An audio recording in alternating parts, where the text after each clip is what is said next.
Assalamualaikum warahmatullahi wabarakatuh. Perkenalkan, nama saya Andi Novrianto, mahasiswa S2 Universitas Askia dengan NIM 25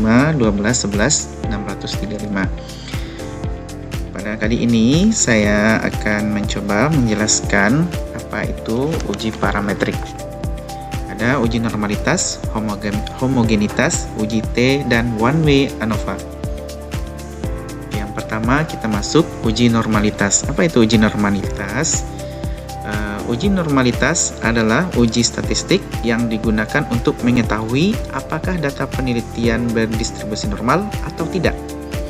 Distribusi normal merupakan syarat utama dalam penggunaan uji statistik parametrik seperti uji T dan uji ANOVA. Adapun tujuan uji normalitas, yang pertama itu menentukan jenis uji statistik yang tepat. Yang kedua, mengetahui apakah data memenuhi asumsi uji parametrik. Dan tujuan uji normalitas yang ketiga adalah menjamin keakuratan hasil analisis. Oke, itu tujuan uji normalitas. Kita lanjut. Selanjutnya tuh metode uji normalitas. Nah, di sini ada dua metode uji normalitas. Yang pertama itu Shapiro-Wilk, yang mana sampel kecil itu N kecil dari 50. Metode yang kedua yaitu Kolmogorov-Smirnov, itu sampel besar N besar atau sama dengan 50. Lanjut, hipotesis. Hipotesisnya kalau H0 data berdistribusi normal, H1 data tidak berdistribusi normal. Kriteria keputusan, jika signifikannya besar dari 0,05 maka datanya adalah normal. Sedangkan jika signifikannya kecil atau sama dengan dari 0,05 maka datanya tidak normal. Seperti itu. Lanjut, contoh kesimpulan dari uji normalitas. Berdasarkan uji Shapiro-Wilk diperoleh nilai signifikansi sebesar 0,087 atau besar dari 0,05 sehingga data berdistribusi normal. Datanya normal. Oke, itu. Lanjut, kita masuk ke uji homogenitas. Apa itu uji homogenitas? Uji homogenitas adalah uji statistik untuk mengetahui apakah varians data antar kelompok sama atau homogen. Adapun tujuan uji homogenitas ada 3 di sini. Yang pertama, mengetahui kesamaan varians antar kelompok. Yang kedua, memenuhi syarat uji T dan ANOVA. Dan yang ketiga, menjamin keadilan perbandingan antar kelompok. Oke, lanjut, metode uji homogenitas. Leibniz test paling sering digunakan. Oke, hipotesis H0 varians data homogen dan H1-nya varians data tidak homogen. Lanjut, kriteria keputusan. Jika signifikannya besar dari 0,05 maka variansnya homogen. Sedangkan kalau signifikannya kecil dari 0,05 maka variansnya tidak homogen. Lanjut, contoh kesimpulannya.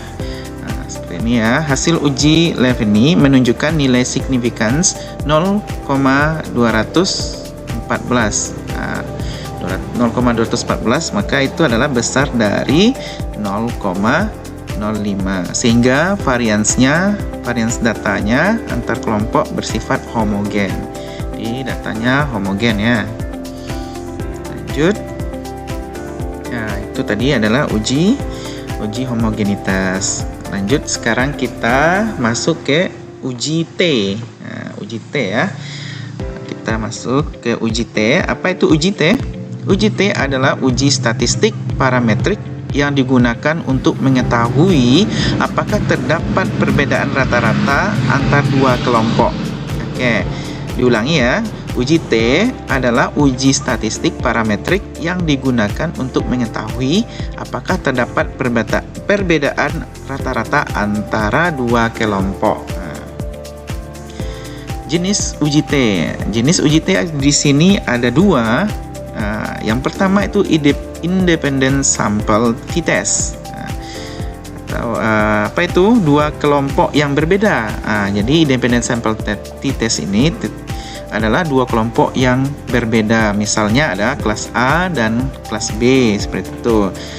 Jenis uji T yang kedua itu paired sample t-test. Apa itu? Data itu adalah data berpasangan sebelum dan sesudah perlakuan. Lanjut. Oke, adapun syarat uji T, ada 3 syaratnya di sini ya. Yang pertama, syarat yang pertamanya adalah data berdistribusi normal. Yang kedua, varians datanya homogen. Dan yang ketiga, data berskala interval atau rasio. Itu syarat uji T, ada 3. Selanjutnya, hipotesis. Hipotesisnya H0 tidak ada perbedaan rata-rata dan H1 ada perbedaan rata-rata. Gitu, hipotesis. Lanjut, kriteria keputusan. Kriteria keputusannya, jika signifikannya besar dari 0,05, maka H0-nya diterima. Sedangkan jika signifikannya kecil dari 0,05, maka H0-nya ditolak. Seperti itu. Baik, lanjut. Contoh kesimpulan dari contoh kesimpulannya ya. Jika nilai signifikannya 2 pilot sebesar 0,032, maka itu kecil dari 0,05 sehingga dapat disimpulkan terdapat perbedaan rata-rata hasil belajar antar dua kelompok. Ada perbedaannya. Oke, lanjut. Oke, selanjutnya yang terakhir ini adalah one way ANOVA. Apa itu one way ANOVA? One way ANOVA adalah uji statistik parametrik yang digunakan untuk mengetahui apakah terdapat perbedaan rata-rata pada lebih dari dua kelompok berdasarkan satu faktor. Oke. Contoh penggunaan. Contoh penggunaannya yang pertama itu perbandingan hasil belajar kelas A, kelas B, dan kelas C. Ada 3 kelas di sini ya, 3 kelompok. Yang kedua, perbandingan 3 metode pembelajaran. Yang ketiga, perbandingan beberapa perlakuan. Itu contoh penggunaannya. Selanjutnya, adapun syarat one way ANOVA, ada 3 syarat di sini. Syarat yang pertama adalah data berdistribusi normal. Oke. Yang kedua, varians datanya homogen. Yang ketiga, sampel saling independen. Itu syarat one way ANOVA. Lanjut, hipotesis. Kita lanjut hipotesisnya. H0 tidak ada perbedaan rata-rata antara kelompok. H1 ada perbedaan rata-rata antar kelompok. Kriteria keputusan. Jika signifikannya 0,05 tidak ada perbedaan. Sedangkan jika signifikannya kecil dari 0,05 maka ada perbedaan. Oke, lanjut. Contoh kesimpulannya. Hasil uji one way ANOVA menunjukkan nilai signifikan 0,001. Maka itu adalah kecil dari 0,05 sehingga dapat disimpulkan terdapat perbedaan rata-rata antar kelompok. Seperti itu. Oke, di sini juga ada alur analisis statistik parametrik ini. Adapun alurnya yang pertama uji normalitas ya. Ini alurnya. Yang pertama kita harus melakukan uji normalitas.